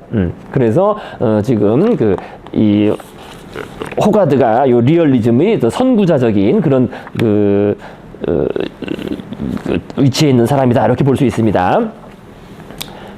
자, 그래서 다시 오시면요. 그래서 133페이지. 그래서 사회 비평가로서의 화가라는 말. 뭐 화가뿐만 아니라 예술가가 다 마찬가지인 거죠. 그죠? 뭐 소설가나 뭐나 다 어쨌든 사회 비판 의식을 가져야 된다라는 그런 생각이 이렇게 대중 매체의 발전과 더불어서 예술가한테 하나의 어떤 사명처럼 여겨지는 그런 사도가 있었다는 겁니다. 그게 리얼리즘입니다. 리얼리즘. 자, 됐고요. 자, 그다음에 또 이제 134페이지로 계속 하셔서 두 번째 인물 게인즈버러가 나옵니다. 이 사람은 또 이제 낭만주의가 돼요. 또 이게 낭만주의. 제목이 자연으로 돌아가 아니겠습니까? 그죠? 자연으로 돌아가라. 이게 여기서 자연이라는 게 네이처를 의미하고요. 네이처라는 것은 우리가 자연으로 번역하기도 하지만은 본성으로 번역하잖아요. 본성. 그죠? 그러니까 인간의 원래 본성. 그러니까 타고난 본성으로 돌아가라. 이제 그렇게 이해하시는 게 더 정확한 표현입니다. 뭐 자연으로 돌아가도 틀린 건 아니지만은요. 그래서 우리의 원래 자연적인 본성으로 돌아가야 된다. 라는 그런 어떤 이제 사상적인 바탕을 가지고 있다는 겁니다. 자, 그래서요, 게인즈버러, 자연으로 돌아가라. 이건 낭만주의적이에요, 그래서 게인즈버러는 반데이크를 숭배했다. 반데이크는 아까 나왔던 찰스 1세의 초상화가였습니다. 반데이크를 숭배했다. 그는 반데이크로부터 인물이 위풍당당하게 보이도록 비례를 늘리는 법과 생동감 있게 보이기 위해 매력적이고도 자연스러운 포즈를 연출하는 법을 배웠다. 게인즈버러는 풍경을 배경으로 한 사랑스러운 초상화로 영국 미술의 활력을 불어넣었다. 그는 재미로 풍경을 그렸는데 자신의 화실에 스펀지와 이끼로 된 풍경 미니어처를 만들어 두었을 정도였다. 당시에 풍경화는 팔리지 않았기 때문에 게인즈버러는 초상화의 배경에 풍경을 집어넣는 것을 만족해야 했다. 그러니까 아직 영국은 이제 이런 시장이 성립하지 않은 겁니다. 네덜란드에서는 지난번에 말씀드린 것처럼 풍경화 시장이 또 하나의 테마주로처럼 그죠 있었는데 영국은 그렇지 않았다는 거예요. 자, 리처드 브린슬리 셰리던 부인이라는 왼쪽에는 그 초상화죠, 그죠? 초상화의 인물은 소박한 복장을 하고 시골풍의 전원을 배경으로 바위에 앉아 있다. 그래서 화가는 보다 전원풍으로 보이기 위해 양을 더 그려 넣었으면 했다고 했다. 자, 이런 식으로 그래서 풍경과 인물의 자연스러운 아름다움이 완벽하게 조화를 이루고 있다. 그래서 오른쪽에 있는 나무는 포물선을 그리며 관객의 시선을 뒤쪽으로 이끄는 구실을 하고 있는 반면 가운데 있는 나무와 구름, 관목, 언덕, 치마의 둥근 곡선은 관객의 시선을 다시 인물의 얼굴을 집중시키고 있다. 이와 같이 시선을 움직이게 하는 발코적인 구성은 타원형의 얼굴에서 되풀이되고 있다. 그래서 전원풍인 게인즈버러의 작품은 19세기에 컨스터블 같은 화가가 풍경을 단독 주제로 삼을 수 있게 하는 계기를 마련해 주었다. 자, 그래서 지금 좀 전에 우리가 호가드 봤고요. 게인즈버러 그 다음에 이제 레이홀즈로 연결됩니다. 레인홀즈로요. 자, 그래서 게인즈버러를 잠깐 보시면요. 게인즈버러는 이렇게 그죠 이런 식으로 근데 사실 이것도 상당히 이상화해 그리긴 했는데요. 그죠 좀 그죠 뭐 근데 이 당시엔 머리 가치를 이렇게 했나 봐요. 가치 머리 엄청 무거운 텐데 이거 그죠. 이거 엄청 무겁죠. 저렇게 하면 그죠? 엄청 무겁죠. 그죠? 이렇게 다 머리를 한 귀족 부인들. 그래서 체스터필드, 백작 부인, 앤을 그린. 근데 이게 어쨌든 자연적인 이렇게. 그래서 이 묘사가 이렇게. 그래서 여기 지금 이렇게 보시면요. 영국의 초상화가로 유명한데요. 풍경화를 많이 남겼지만은 풍경화는 당시엔 성공을 못했고요. 근데 핵심은 바로 다음에 나올 사람 레이놀즈의 왕립미술 아카데미와 반목했다. 그래서 아카데미는 그의 그림들이 지나치게 부드러운 빛, 고전적이지 않은 의상, 자연적인 특성을 가진다고 비난했다. 그래서 요새는 이 게인즈버러는 낭만주의 영향을 줬는데요. 좀 나무 잎사귀 그린 것들이 약간 그죠? 사실적으로 그리지가 않았고 약간 좀 뭐 쉽게 말해서 낭만적으로 그랬다고 해야 되나? 좀 부드럽게 그랬다고 해야 되나? 그죠? 좀 그런 게 좀 느껴지죠, 약간. 그죠?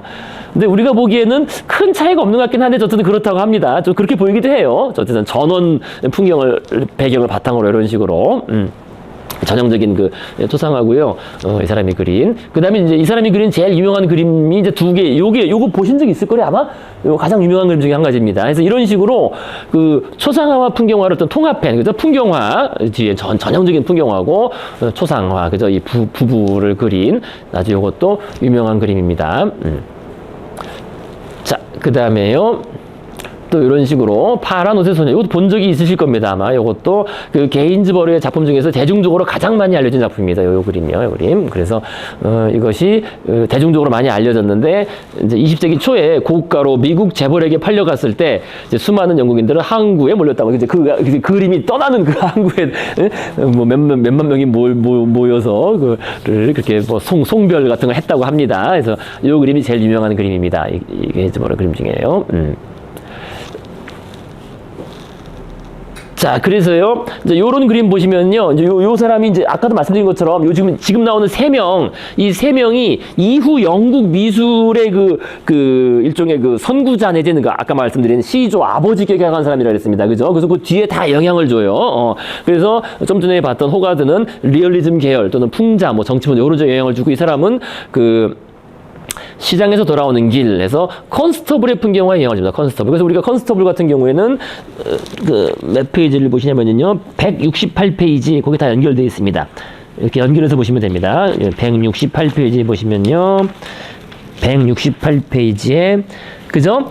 168페이지 맨 위에 영국 낭만주의 이렇게 돼. 낭만주의. 그죠? 이 사람은 낭만주의적인 그런 계열의 영국 낭만주의 시도라고 볼 수 있어요. 그래서 거기 그림 있잖아요. 컨스터블의 건초마차라는 제일 유명한 그림인데요. 그죠? 이 그림에 그려진 나무와 여기 그려진 나무 보면 좀 비슷한 걸 많이 느낄 수 있습니다. 그래서 나무라든지 이 풍경 자체가 그래서 이런 풍경화가 이 컨스터블 뒤 영국 낭만파에 또 영향을 주고 또 그 다음에 또 169페이지에 터너 추상으로의 전환이라고 되어 있죠. 그죠? 터너. 그래서 그것 한 페이지 넘겨보시면요. 이게 아주 유명한 그림이죠. 170페이지, 요거 우리 자본주의를 얘기할 때 항상 나오는 그림입니다. 그래서 170페이지에는 터너, 그래서 비, 증기, 그리고 속도감이라는 추상 풍경화죠, 일종의, 그죠? 풍경인데 추상 풍경화. 요런 게 이제 요 사람이 그린 또 예를 들면 요런 작품의 그 연장선에 있어요. 요런 작품, 그죠? 이게 뭔가 명확하게 그리지 않고요. 양이나 그죠? 양과 목동, 그다음에 저 멀리 배 이런 것 바다를 그렸지만은요. 조금 흐려져 있고 좀 추상적이죠. 그죠? 그래서 요런 것들이 요게 이어져 가지고 딱 이어서 보시면 좀 연결이 되는 걸 느낄 수 있을 거예요. 그죠? 터너의 추상적 풍경화에 영향을 준 것으로 그렇게 평가가 됩니다. 그래서 이 사람들은 지금 우리가 봤던 컨스터블이나 터너는 영국 낭만주의 계열의 화가고요. 이제 그 앞에 지금 우리가 보고 있는 이 게인즈버그가 있다라고 이렇게 볼 수 있겠습니다.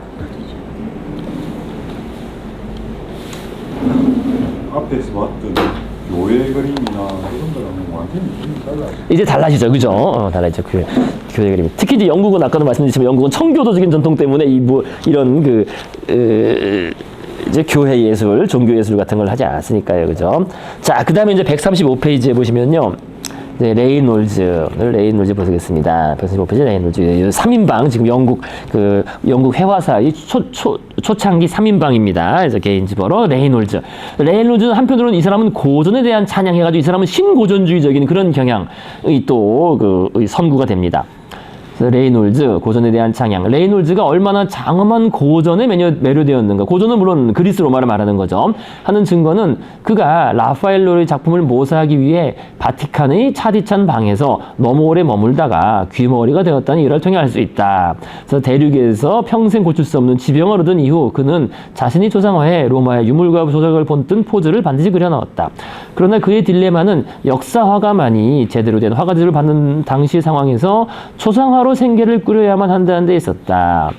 그러니까 영국에서는 팔리는 게 초상화밖에 없으니까요. 그래서 레이놀즈는 이 두 장르를 서로 융합시키려 노력하였으며 게인즈버그의 회화를 시인의 눈이 아니라 화가의 눈으로 그려진 것이라고 비난했다. 그래서 둘이 사이가 상당히 안 좋았습니다. 근데 어떻게 보면 상당히 그림이 통하기도 하는데요. 사이가 상당히 안 좋았습니다. 그래서 레이놀즈는 실제를 이상화하는 데 천재였다. 게인즈버러와 레이놀즈가 시돈스 부인이라는 같은 인물을 그린 초상화를 보면 게인즈버러는 그녀를 당대의 패션에 민감한 숙녀로 그리고 있는 반면 레이놀즈는 공포와 연민을 상징하는 비탄에 빠진 뮤즈 여신으로 묘사하고 있다. 그는 라파엘로와 미켈란젤로, 자 137페이지입니다. 137페이지. 미켈란젤로, 루벤스, 렘브란트를 우상으로 생각해 그들과 같은 복장을 한 자화상을 남길 정도였다. 그래서 아주 고전적이고 현학적인 취미라고 바로 다음에 나오죠. 그죠? 아주 그 고전, 그죠? 그리스, 로마, 이런 걸 아주 이제 숭배했습니다, 이 사람은. 그래서 그의 현학적인 취미에도 불구하고 그의 초상화는 굉장한 성공을 거두었다. 그래서 게인즈버러는 장군이나 숙녀, 놀고 있는 아이들 모두 거침없이 묘사할 수 있는 레이놀즈를 보고 제기랄, 정말 재주가 많군 하고 외쳤다고 한다. 그러니까 둘이 아주 라이벌리가 아주 강했던 거죠. 그래서 아이러니하게도 그의 가장 뛰어난 초상화에서 레이놀즈는 자신이 세운 규칙을 깨뜨렸는데 볼품없는 결함을 이상화하는 대신 인물의 개성을 친근하고 직접적인 방식을 붙여내고 있다. 근데 이게 무슨 어떤 초상화를 말하는지 모르겠습니다. 모르겠어가지고요. 이거는 유명한 초상화가 한두 개가 아니라서 뭔지 모르겠습니다. 이거는 그래서 무엇을 놓고 말하는지 모르겠고요. 자, 그래서 하나씩 보시면요. 그래서 이제 우리는 사실 이 레이놀즈의 그 가장 유명한 그림을 알고 있어요. 그 그림이 뭐냐? 이제 레이놀즈 얘기를 이제 하시겠습니다. 레이놀즈. 그 그림이 바로 이제 이 그림입니다. 요거. 이게 뭐예요, 이게? 오늘도 무사히. 맨날 나오잖아요, 그죠? 이거. 맨날 족자에 돼 있고, 택시 타도 있잖아, 택시 타도 이걸. 오늘도 무사히. 이게 이 사람 작품이에요, 레이놀즈. 오늘도 무사히, 이게 레이놀즈. 그래서 이게 아기 사무엘이네요, 아기 사무엘. 사무엘이 왜 구약에 나온 인물 아니에요? 구약, 그죠? 구약이 뭐 선지자 중에 한 명으로 합니다. 그래서 구약에 사무엘이 왜 뭐 구약에는 뭐 판관기 또는 뭐 사사기 뭐 이런 뭐 있죠, 챕터가, 그죠? 판관기의 최후의 판관으로 나온다고 합니다. 그래서 사무엘이라는 이름이 뭘 구하다는 뜻이래요. 뭐 전 모르지, 히브리어로. 그래서 이 사무엘이 선지자로서 사울을 왕으로 세웠고, 사울이 이제 포악해지자 그 다음에 이제 다윗이 저 막내 아들 뭐 이름도 없을 때 기름을 부어서 왕으로 점지하고 나중에 다윗이 이제 왕이 된다는 그런 이어지는 얘기입니다. 어쨌든 이제 그 사무엘이 아기일 때의 사무엘인데, 어쨌든 이게 이제 우리나라에는 어디에나 볼 수 있는, 그죠? 그런 오늘도 무사히 있다. 여기 이렇게 뒤집어져 있기도 하고요, 그죠? 많이 있는 그림입니다. 가장 유명한 그림은 사실 우리 알고 있는 거죠, 이렇게. 이 그림을 그린 사람입니다. 그래서 여기 쓴 것처럼 조슈아 레이놀드 썰을 나중에 자귀를 받았습니다. 자귀를 받았고요. 영국의 초상화로 유명한 화가입니다. 그래서 어쨌든 중요한 건 요거예요. 문화사적으로 영국 왕립미술 아카데미의 초대 원장이 되었다라는 걸 좀 이따 말씀드리겠지만은요. 어쨌든 요게 이제 중요한 얘기입니다. 어쨌든 그래서 이 사람은 자귀를 받을 정도로 실제로 이제 예술 권력이었지, 한편으로는 예술 권력이었습니다. 자, 뭐 너무도 유명한 그림. 자, 그래서 이 사람은 이런 식으로 아주 이상화시켜서 그렸어요. 이 고객들의 주문을. 사실 보면 그렇게 예쁜 사람이 아니었을 것 같은데 아주 뭐, 그죠? 얼굴도 그래서 아주 아름답게, 또 뒤에 이렇게 그리스 기둥 같은 걸 그려가지고, 그죠? 고전적으로 해서 이런 미스 엘리자베스, 그러면 또 요거 또 아주 뭐 귀부인을 뭐 최고의 미녀로 그렸죠, 정말, 그죠? 그래서 뒤에 머리에 화려한 가채, 자기가 아이들까지 같이 이렇게 그려놓은, 강아지까지 그린, 아주 이러면 당연히 고객들이 좋아하겠죠. 야, 이게 내 모습이 얼마나 좋아하겠어요. 이 그림 주문한 부인이, 그죠? 그래서 이런 식으로 그림을 그려서 당대 최고의 인기를 누렸다는 겁니다. 초상화가로 해가지고. 자. 그래서 이런 그림도 마찬가지죠. 이런 그림도, 그죠? 얼굴이 좀 비슷비슷하죠. 이 얼굴이나, 그죠? 좀 비슷비슷해요. 좀, 그죠? 이렇게 그린 거 보면은 조금, 그죠? 이상화시키다 보니까 오늘날에 좀 획일화된 성형미인처럼, 그죠? 약간 얼굴이, 그죠? 이렇게 했죠. 네. 저 머리 모양으로 권력을 표시하는. 그죠? 이것도 그런 것 같아요. 요즘, 그죠? 말보로 공작과 그 공작 가족들 그린 건데요. 야, 이 뭐 큰 딸 같은 경우도 엄청난 미녀로 다, 그죠? 그죠? 엄청나게 그렸죠, 다들, 그죠? 그래서 이런 식으로 뒤에, 그죠? 그리스, 로마 조각 같은 거, 그죠? 그런 걸 배경으로 해서 이렇게 그렸다는 겁니다. 당연히 6시, 그죠? 어쨌든 뭐 이 그림을 부탁한 부인 입장에서는 엄청 자기가 딱 중심에 있고 엄청 예쁘잖아요, 그죠? 이거 완전히 좋아했겠지, 주문자들이, 그죠? 전통. 예. 자, 그 다음에 이제 사라 시돈스 그림 여기 있습니다. 그림. 그 왼쪽에 있죠? 136페이지에. 그래서 요거 이제 좀 전에 말씀드린 그 두 명 그 라이벌들의 그림을 이렇게 비교해 놨습니다. 그래서, 상류 사회의 초상화가들. 그래서 게인즈보러와 레이놀즈 비교. 그래서 토마스 게인즈보러와 조슈아 레이놀즈 경은 서로 대조적인 동시대의 초상화가였다. 두 사람 모두 다수의 고급스러운 그림들과 영국 귀족들의 전신 초상화로 큰 성공을 거두었다.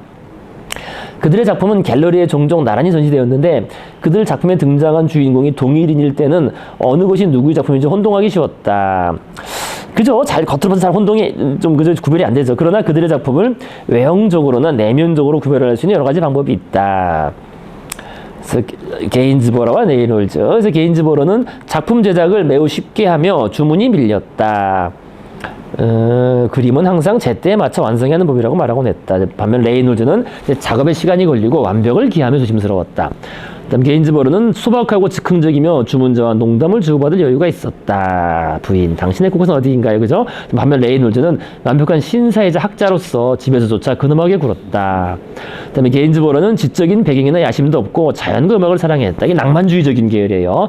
반면 레이놀즈는 고전파죠. 고전파. 그래서 고전에 대한 지식이 풍부했으며 영국 최초의 미술 이론가로 서력했다. 그다음 게인즈보러는 단독 작업, 그죠? 조수를 쓰지 않고 혼자서 즉흥적으로 그림을 많이 그리는 데 반해서 레이놀즈는 조수 및 옷감마음을 전문적으로 그리는 화가를 고용해서 작업을 했다는 겁니다. 반면 게인즈보러는 꾸며진 자세를 취하지 않은 자연스러운 포즈인 반면에 레이놀즈는 상류 사회의 고상함을 담은 포즈. 그다음에 게인즈보러는 자연적인 소품과 풍경을 배경으로 했고 레이놀즈는 항아리, 원주, 원기둥 이런 같은 고전적인 소품을 배경으로 했다는 겁니다. 그다음 게인즈보러는 인물들이 당대풍의 그 당대 복장의 옷을 입고 있는 반면 레이놀즈는 인물들이 여신이나 뭐 그리스죠 이런 성인 여신이나 성인 같이 이렇게 묘사되어 있다는. 자, 그래서 아래쪽에는 그 같은 인물을 그린 다른 초상화입니다. 그죠? 그래서 왼쪽에 그린 건 게인즈보러가 그린 시돈스 부인. 그래서 유행에 민감한 게인즈보러의 초상화는 인물들이 자연스럽게 포즈를 잡고 이제 그 당시 화려한 그런 복장을 하고 있는. 예, 선생님 말씀이 맞네요. 그죠? 모자도 장난이 아니게 크잖아요. 그죠? 이렇게 큰 모자를 쓰고 있는 머리 쪽에 이렇게. 예.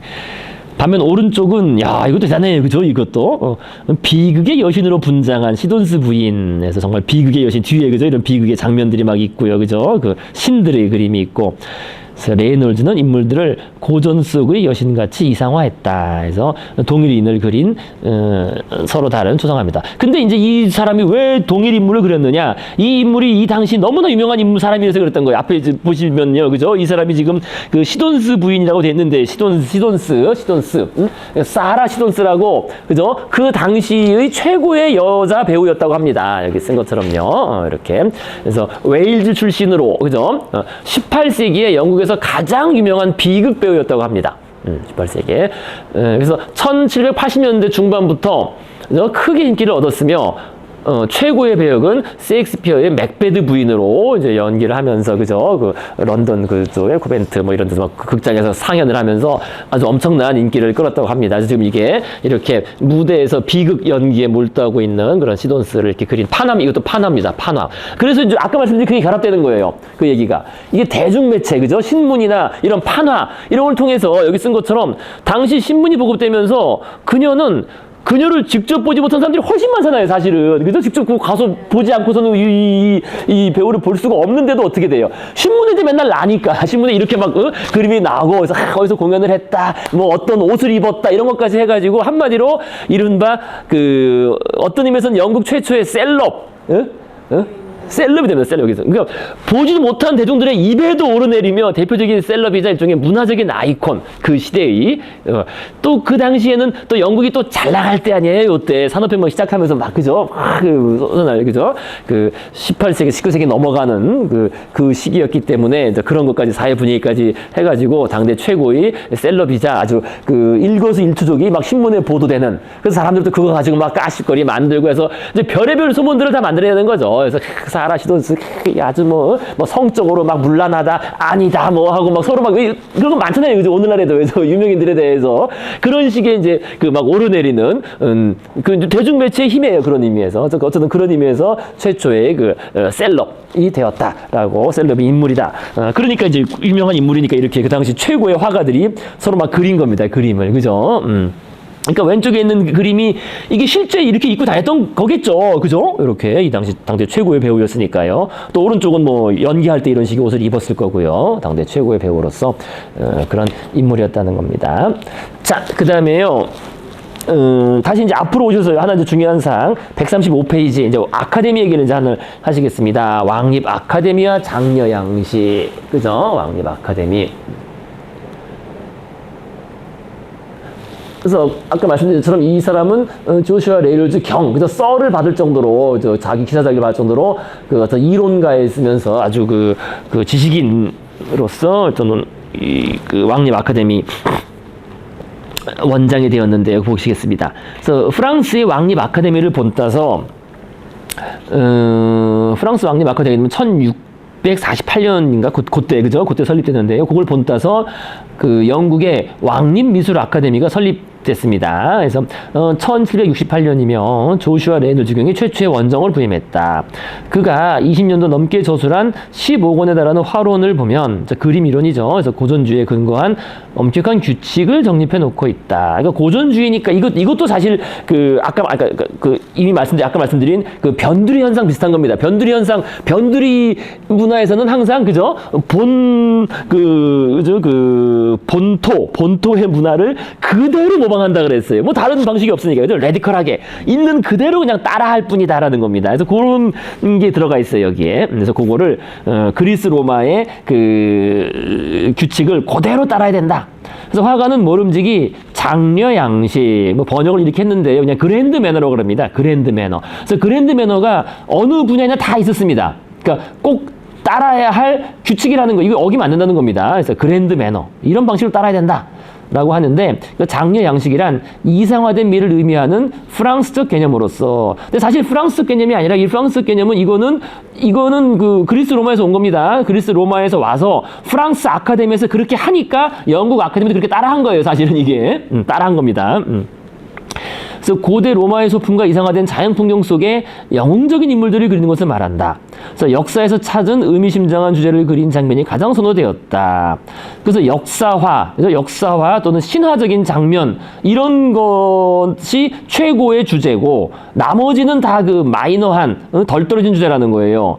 그래서 그러나 레놀드 자신도 초상화로 생길 꾸려나오고 있었기 때문에 인물들이 당대의 옷을 입고 있지 않은 이상 초상화도 공식화의 일종으로 간주했다. 누드화는 용인되었다. 자, 이상적인 미란 자연을 미화하고 개개인의 특성을 배제하며 일상의 거칠고 조잡한 면을 정화시킨 것이었다.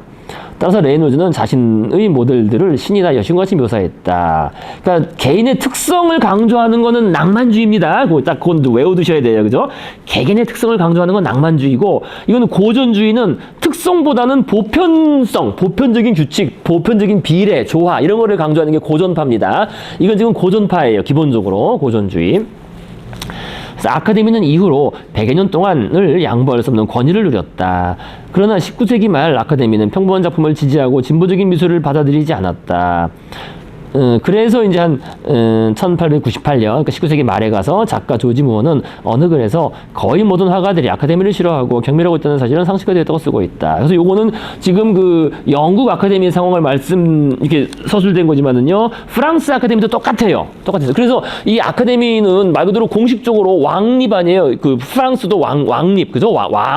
왕립 그 미술 회화와 조각 아카데미고, 이 영국도 영국 왕립 미술 아카데미인데, 여기서 가르치는 이제 그 양식이라는 게 기본적으로 고전적인 양식이고, 그 다음에 그 그림의 주제도 정해져 있어요. 주제도 아까 말씀드린 것처럼 가장 프랑스 아카데미 같은 경우에는 그 종교화라든지 종교화, 역사화 또는 신화적인 그림, 신화적인 그 인물들을 그리는 그림을 그려야 한다라고 돼 있어요. 그것이 우선이고, 나머지 초상화, 풍경화, 정물화 이런 거는 들떨어진 거다라고 요렇게 가르쳤어요. 그래서 왜 아카데미에서 그거 하잖아요. 항상 저기 그 콩쿨 대회. 콩쿨 대회 하면은 그림을 그려낼 때 그러니까 주제를 그렇게 안 그리면 다 떨어지는 거예요.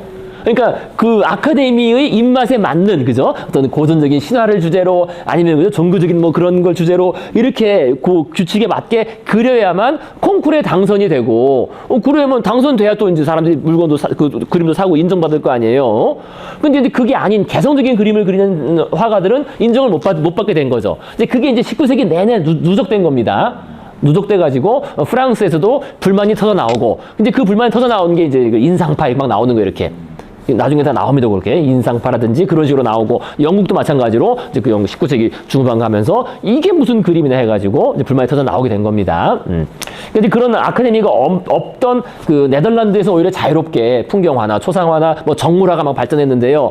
여기는 그렇지 않았다는 거예요. 아카데미가 어쨌든 일종의 문화 권력으로서 다른 걸 다 떠나서 콩쿠르를 꽉 잡고 있으니까. 사실 그게 큰 거죠. 콩쿨, 그죠? 콩쿨, 그 어떤, 그죠? 그, 수상대회에서 심사위원들이 다 여기서 꽉 잡고 있으니까 이 장려 양식이 어긋나는 거는 그 입상을 할 수가 없는 거고, 인정을 못 받는 거고, 그러면 화가로서의 삶이 어려워지니까. 그래서 큰 비판을 받았다는 겁니다. 어쨌든 그래서요, 그, 명암이 있는 거죠. 한편으로는. 그래서요, 우리가, 오늘은 여기까지 하도록 하시고요. 다음번에 볼 141페이지. 141페이지. 사실 순서상 이게 먼저인데요. 지금 순서가 좀 뒤바뀌어 나왔어요. 뭐 이유는 있는데요. 어쨌든 141페이지에 푸생, 니콜라 푸생. 그죠? 니콜라 푸생 있죠. 구성의 대가. 그죠? 17세기 프랑스에서 가장 유명한 아카데미가 화가는 니콜라 푸생이다라고 되어 있고요.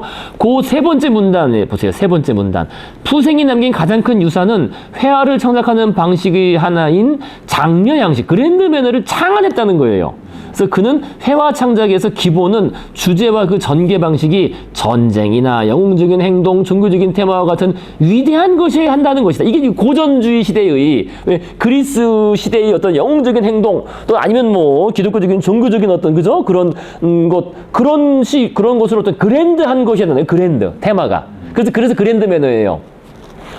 지금 찾으세요. 141페이지, 그죠? 그래서 그랜드 매너입니다. 그래서 그리고 그런 거여야 되고 다른 비천한 주제들은 되도록 피해야 한다. 이 비천한 주제가 아까 말씀드린 초상화, 뭐 정물화, 풍경화 이런 거 이건 비천한 거다, 그죠? 그래서 여기 쓴 것처럼 일상의 묘사에 치중하는 화가들은 그들의 열등한 재능을 그런 하급 주제를 통해 합리하고 있는 것이다. 그죠? 그러니까 이거는 일상의 묘사. 그러니까 일상이란 일상생활의 친밀한 주제들을 그리는 사람들은 이게 열등한 뒤떨어진 놈들이다. 이런 식의 이제 이 원칙을 만든 게 푸생이에요, 푸생. 그리고 푸생은 그럼 어디서 배웠느냐? 뭐 딴 거 없습니다. 그냥 이 사람은 그냥 로마에서 살았거든요. 로마에 살면서 그리스 로마의 그 고전적의 양식을 일종의 아까 말씀드린 것 사실 그것도 변두리 의식인데요. 그냥 그걸 오소독스하게 믿었던 거죠. 근데 이것이 그 다음 문단 보시면요. 푸생의 이러한 방식과 작품은 이후 200년 동안 모든 화가들이 제도화된 고전주의인 푸생주의적 방식, 이게 아카데미입니다. 그죠? 의료 교육받는데 기반이 되면서 프랑스 미술계, 나아가 세계 미술계, 지금 영국까지도, 그죠? 막대한 영향을 미치게 된다. 이 아카데미를 이 원칙에 의해서 운영되기 때문에 그렇다는 거예요. 아카데미하고 콩쿠리. 그래서 이게 지금 푸생 얘기가 원래 먼저 나와야 되고, 이제 그것으로부터 이것이 영국으로 건너간 게 지금 우리가 본 그 영국 아카데미, 영국 왕립 아카데미 레이놀즈가 원장이 됐던 그 이어지는 겁니다. 그래서 그 아카데미 전통 그것도 하나 꼭 기억하셔야 되겠습니다. 그래서 지금 아까 말씀드린 것처럼 그거에 대한 반발로 나온 게 이제 프랑스에서 인상파 운동이라든지 이런 겁니다. 그게 나온 거고요. 그 인상파 화가들은 다 아카데미 떨어져서 나온 거예요. 떨어져서. 아카데미에 출품했는데 이거 뭐 이런 건 안 된다 해가지고 다 떨어져가지고 그럼 우리끼리 전시한다 해가지고 막 센세이션하게 불러일으키면서 인상파가 이렇게 나온 겁니다. 그래서 아카데미가 그런 미술사에서 그런 그 의미와 이야기들이 있었다라는 것을 기억하시면 되겠습니다. 자, 오늘 그래서 여기까지 하도록 하시고요. 다음에 이어서 우리가 또 다음에 벨라스케스 하시겠습니다. 만들어지면 권력이 돼요. 그죠? 틀이 만들어지면 권력이 만들어지고 또 그게 바로 없어지지 않고 좀 더 가요. 그죠? 권력이 만들어지면 그 권력은 유지되기 위해서 얼마나 그죠? 계속 갑니다. 자, 오늘 여기까지 하도록 하시고요. 우리 수고했습니다. 그리고